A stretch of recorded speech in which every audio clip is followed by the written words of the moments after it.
Бәріне сәлем менің құрбыларым. Міне сол сәттің де уақыты келді. Сен бір Есуасқа ғашық болып, ол саған взаимный болған жоқ.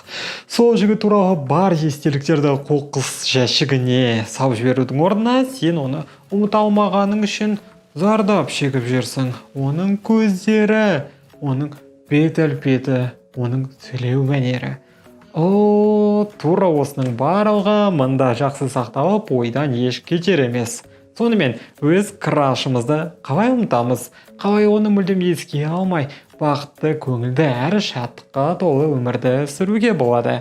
Сендермен бүгін мен жақсы көретін интернет құрбыларың Санжар Айдар. Бүгін біз жақсы көретін жігітімізді ұмыту жайлы сөйлесетін боламыз. Дайынсың ба? Онда кеттік.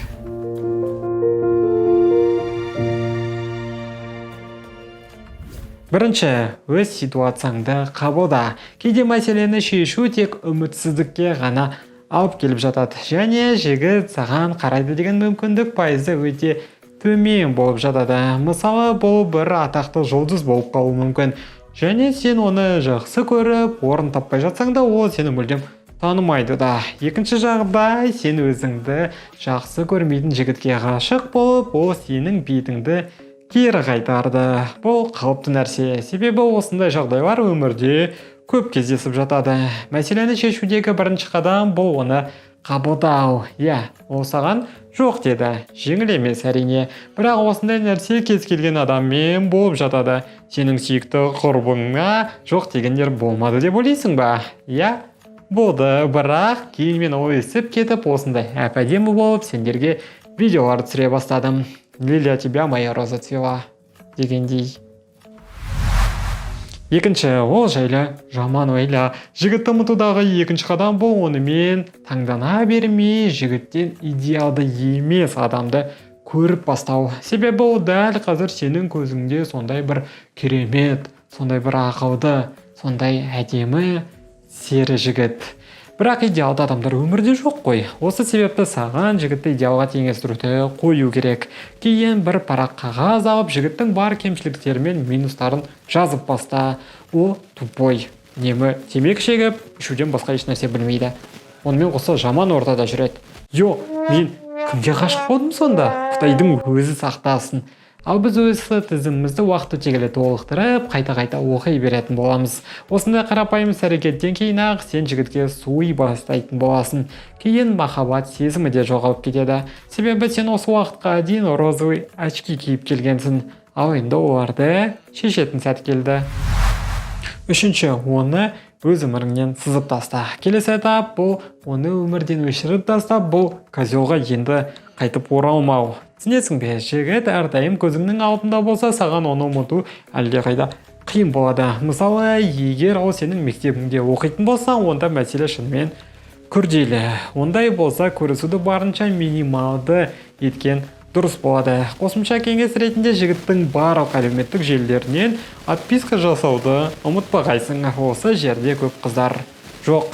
Сәке, мен одан отписка жасамай, мықты қыз болып, жігіттің әдемі суреттерін көріп отырамын деп шештім дейтін болсаңдар, онда бізде келесі мәселе туындайды. Анда-санда оның парақшасына кіріп, жігітпен не болып жатқанын бақылау деген. Тура осы нәрсе сені артқа қарай тартады. Егер сен бұл қадамды да жеңе алмасаң, онда ол Есуасты ұмыта алмайсың. Төртінші, басқа жігіттердің қоршауында бұл. Тағы бір мәселе ретінде қыз жігітке ғашық болғаннан кейін одан да басқа жігіттердің айналасында бар екенін ұмытып кеткенде. Көп қыздар тек мектеп пен үй арасында жүргеннен кейін олардың араласу ортасы өте кішкентай болып жатады.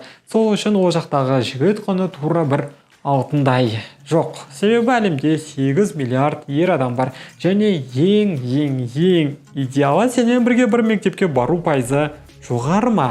Ал егер сенің айналаңда жігіттер саны артып кетсе, сен сол баяғы адам жайлы да ойламайтын боласың. Бесінші, жаңа қызығушылықтар тап. Немен айналысатыныңды білмейсің бе? Онда мен айтайын, спортпен айналыс. Жаңа қызығушылық пайда болып, дене дәретке келеді. Үйде отырып әлемдегі бар ғашықтарды жек көретін уақыт болмас үшін приседания жасап, жүгіріп қайтып гимнастикамен айналыс. Сонда жігіттерді ойлайтын уақытта болмайды. 6. Біреумен сырлас. Кейде бір мәселе болғанда іштегі бар мұңды қасыңдағы адамыңа шаққанда бір жеңілдеп қаласың. Ал егер ондай адам болмаса, онда менімен бөліс. Немесе бір дәптер алып іштегі сырларды сонда да жазуға болады. Осындай іс-әрекет саған бәрін өз ішіңде сақтай бермей, алға қарай қадам басуға көмектесетін болады. 7. Өзіңе уақыт бер.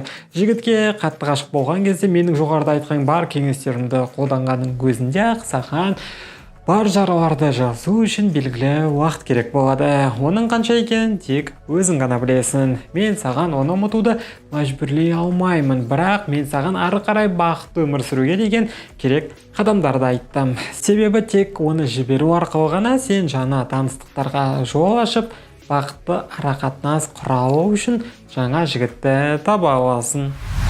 Ал бүгінге осы айтылған кеңестер арқылы өз арманыңдағы жігітіңді тезірек кездестіруіңе тілектеспін.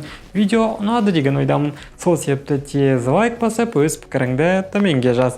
Бұл тақырып жайында көбірек ақпарат білгің келсе, дәл қазір менің төмендегі инстаграмға кірсең болады. Жеке сұрақтарың болса, онда сені WhatsApp'та күтемін. Жаңа видеолардың қорғалмау үшін каналға тіркелуді ұмытпа. Сенімен бүгін болған мен Санжар Айдар. Келесі видеоларда көріскенше.